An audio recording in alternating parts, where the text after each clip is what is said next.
Hello, magandang hapon, gabi sa inyo pong lahat. Ako po si June at nag-announce na po ang palasyo dito po sa mga commissioner members ng Independent Commission for Infrastructure.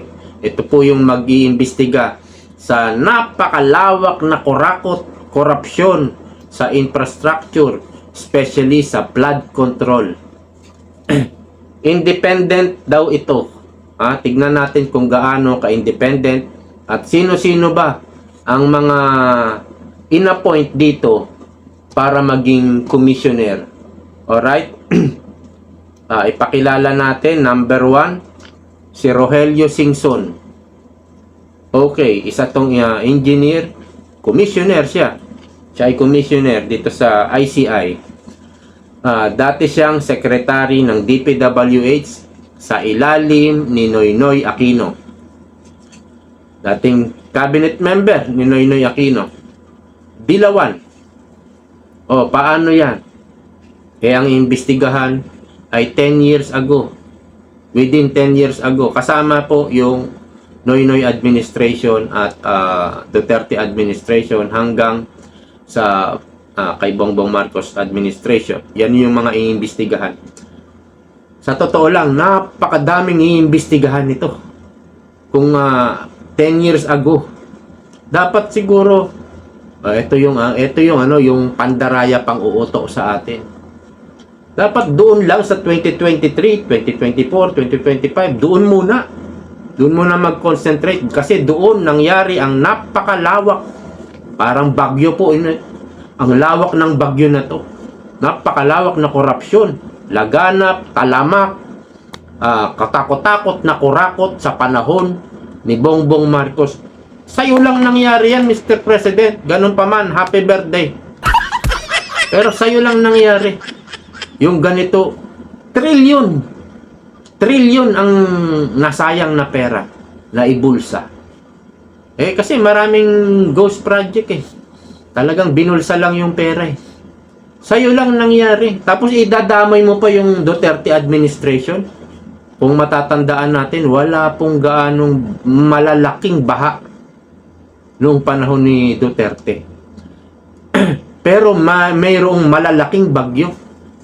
Kay Noynoy, may mga malalaking bagyo rin. Pero sa'yo, simula 2022, mayroon ba na itala na super typhoon, malaking bagyo, nagwasak ng mga malalaking o malawak na kabahayan?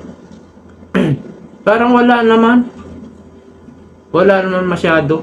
Malaking baha meron. Malawak na baha, kaya warak din yung mga bahay. Pero yung super typhoon, wala Kay Noynoy, kay Duterte, maraming super typhoon. Dito, ulan lang. Walang gaanong malakas na hangin. At malawak ang pagbaha talaga. Dahil nga sa korupsyon. Binulsa Wala ngang project, ghost project nga Binulsa. So, dapat dyan muna unahin sa panahon mo.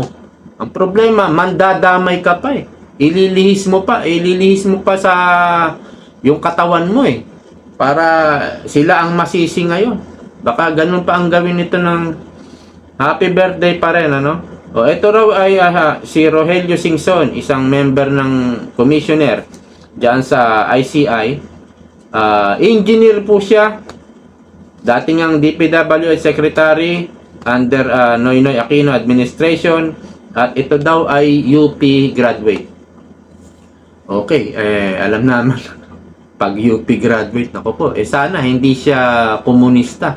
Alam naman natin yung mga utak ng komunista. Expert in planning. Isa siya sa nagplano sa BGC. Okay? Kasi yung BGC, dati ang kampo, isa siya sa nagplano, yung lot plan. Kung saan ilalagay yung mga kalsada, yung kasama yung drainage, at mayroon doon yung flood control ng BGC. Kaya hindi binabahay yung BGC. Meron silang catch basin o water catch. 'Di ba? Doon pumupunta yung tubig ulan. Ang lalim po noon at ang lawak, ilang swimming pool yun katumbas noon. Kita nyo sa private nagagawa yan. Walang baha sa BGC. Bakit hindi magawa sa public? Okay? Ito yung sinasabi ko dati. Mayroon ng mga plano tungkol sa water cuts. Mayroon na nga ding flood control plan, master plan. Pero nakita nyo naman, narinig nyo naman yung sagot ni Bonoan. Wala pong master plan doon sa tanggapan ng DPWH. Sinasabi ni Tiangco sa Malabon, mayroon kaming flood control master plan. Sa Davao, sinabi rin ni BP Sara, mayroon ng master plan. Yung mga master plan na yan, bago gawin yan, ginastosan. Pero, sinasabi nila, walang master plan. Ayaw lang pong sundin ang master plan. Paano mo susundin ang master plan? Ghost project nga eh. Ibubulsa mo nga yung pere. Ha? O ano pang master plan na? Baka tinapon lang nila yung master plan eh. Ginastosan po yun ng million. Diba? At kung may master plan, susundin mo yun. Kapag may proyekto na, may pondo na. Diba?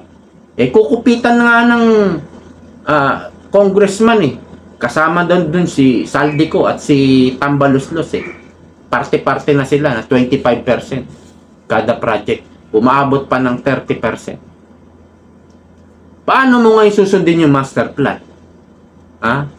Dadayain na to ng contractor. Ang laki na ng natapyas 30% eh. 'Di ba? Hindi mo na masusunod ngayon ng master plan. So ang katwiran nila, walang master plan. Sabi ni Bonoan, walang master plan. May mga nagsasabi sa mga lugar nila. Yan nga kay Tiangco sa Malabon, may master plan kami. Kay BP Sara sa Davao, may master plan kami. Kaya lang ayaw na kaming bigyan ng pondo ni Tambaluslos. Yan ang problema. Ikalawa na commissioner, Rosana E. Pajardo. Hindi ko kilala to. No? Hindi ko pa rin nare-research itong taong to. Certified Public Accountant. Magaling po ito sa mathematics. Meron siyang experience 20 years in auditing. Nagtrabaho siya sa public and private. Magaling siyang i-detect ang fraud. Yung bang mga dayaan. Kasi auditor nga siya. Magaling siya mag-audit.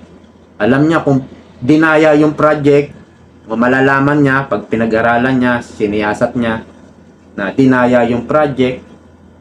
Yung bang kulang sa materyales, hindi matibay. At alam niya rin yung mga daloy o trail ng pera. Kumbaga expert din siya doon.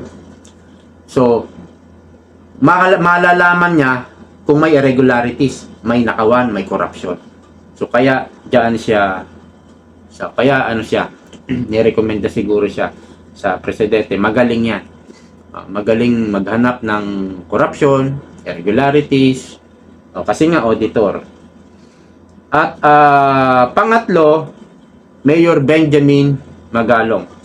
Pero hindi siya commissioner. Ang papel niya ay special advisor. Okay? And siya po ay will act as an investigator.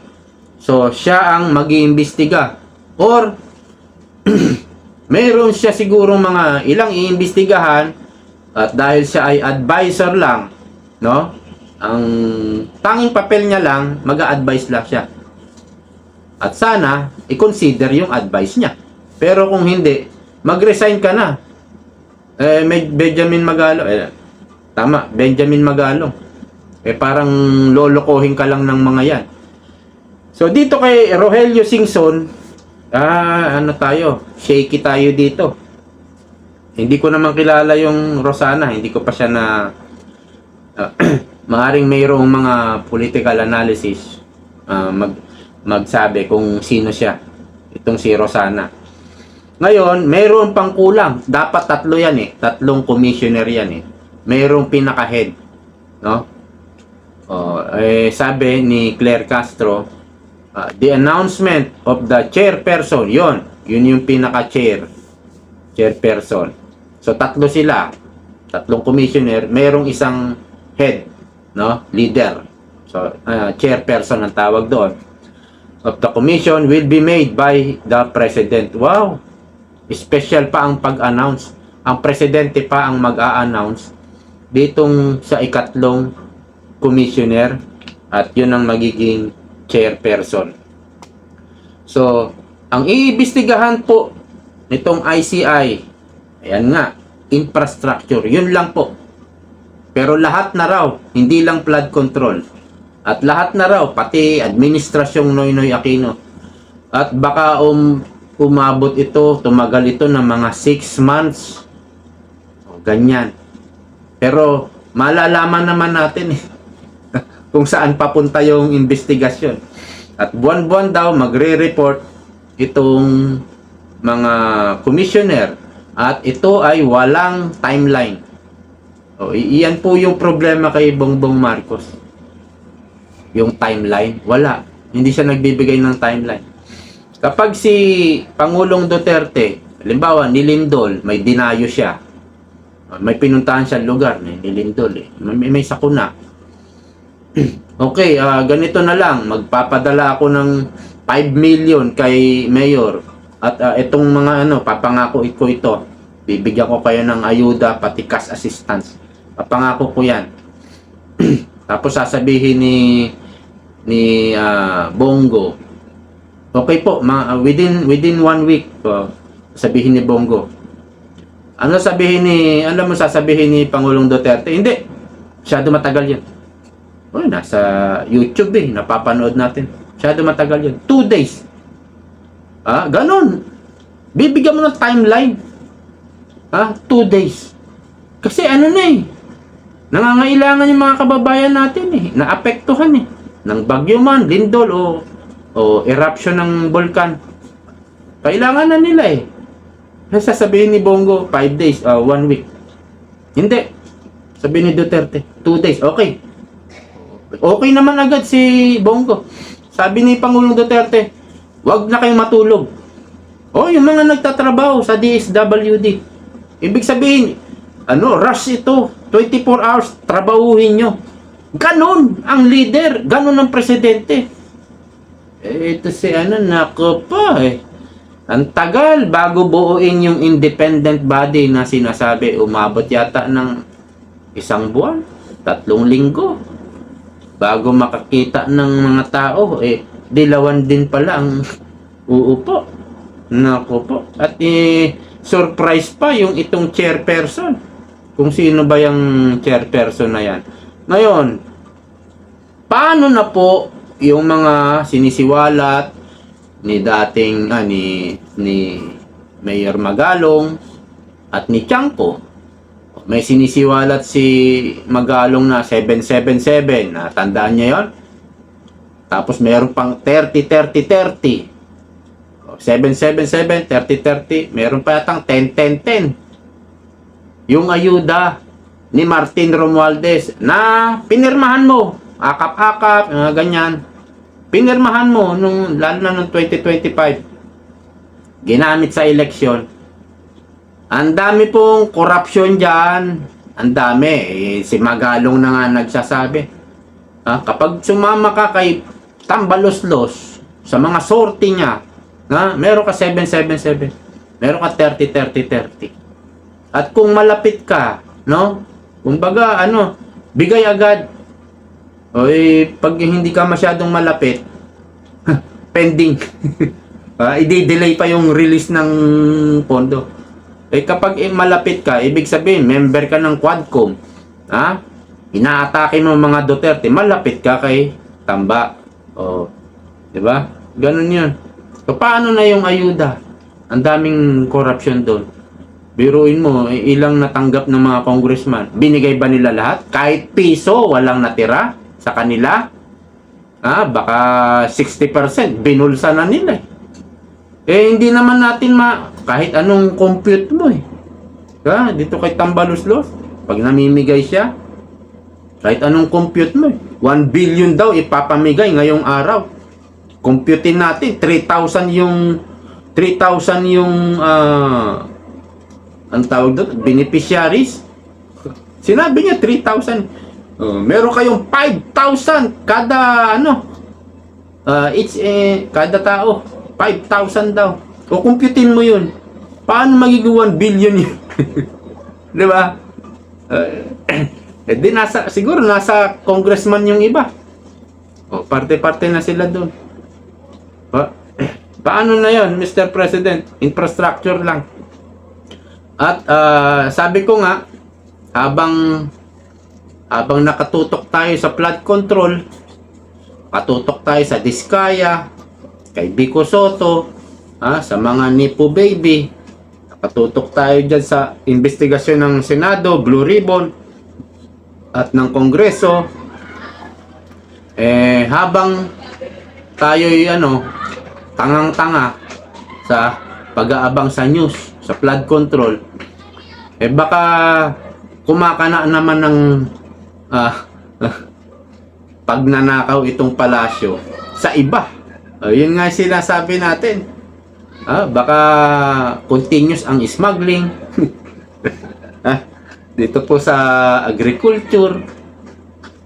Tapos alam niyo yung 25 tons na ibinenta na hindi naman isinapubliko. Alam niyo yon?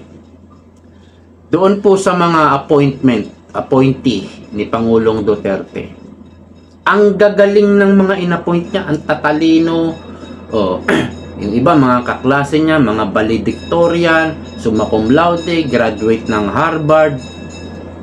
Tapos i-compare mo sa mga inappoint ni PBBM, mga politiko. Kulang mga kulang sa talino yung inappoint niya, o hindi naman siya nag-appoint, baka si Tamba o baka yung first lady ang nag-appoint. Doon pa lang doon pa lang. Ito ba yung mga mga mamamahala sa bansang Pilipinas? Ito ba yun? Sila ba? Kaya bilib na bilib ako doon sa inappoint ni PBBM kay Ben Diokno. Doon lang. Sabi ko, okay to. Ben Diokno. Nandun siya sa National Treasury. Dati, kay Duterte, inappoint niya rin si Ben Diokno. Hindi ako nagkakamali. Sa Finance. Yung pwesto ngayon ni Recto. Hindi ako nagkakamali. Tapos si PBBM inappoint sa National Treasury. Ano bang basta department yun, nakalimutan ko. Basta sa National Treasury. Sabi ko okay din. Kasi si Ben Diokno mula kay Cory, cabinet member na yun. Ang dami ng administrasyon na kinukuha siya palagi bilang cabinet member. At sa tagal niya sa pagiging public servant, ang salin niya 40 million lang. 40 million. Biro mo, ilang administrasyon na pinaglingkuran niya. Wala siyang corruption na issue. Hindi siya na issue sa nakawan. Pero nag-resign siya ng tahimik. Hindi gaanong binalita ng media. Walang dahilan kung bakit nag-resign. No? Siguro hindi kinaya. Siguro may ipapagawa. At doon na nga nangyari, after mag-resign ni Diokno, nagbenta ng 25 tons of gold. Na walang detalye kung nasaan ba yung pinagbentahan, saan ba gagamitin. Wala. Kaya siguro nag-resign si Ben Diokno. Yun nga, may mga ipapagawa. Hindi niya matake, hindi niya masikmura. Pero yun nyo, gaano karaming gold bar yung 25 tons? Ilang tons ang kasya sa isang truck? Halimbawa yung dump truck. Dump truck. Ilang tonelada? 5 tonelada. Siguro, 5 tonelada, kasya na sa dump truck. O di, times 5, 25, 5 truck na gold bar ang binenta. No? O, tapos hindi alam kung saan dinala, saan ginamit, o ano bang gagawin doon? Ininegosyo ba? Dapat ang unang imbestigahan dito, si Bongbong Marcos. Hanggang dito na lang po, yan lang po muna sa ngayon. God bless the Philippines. Maraming salamat. See you next time.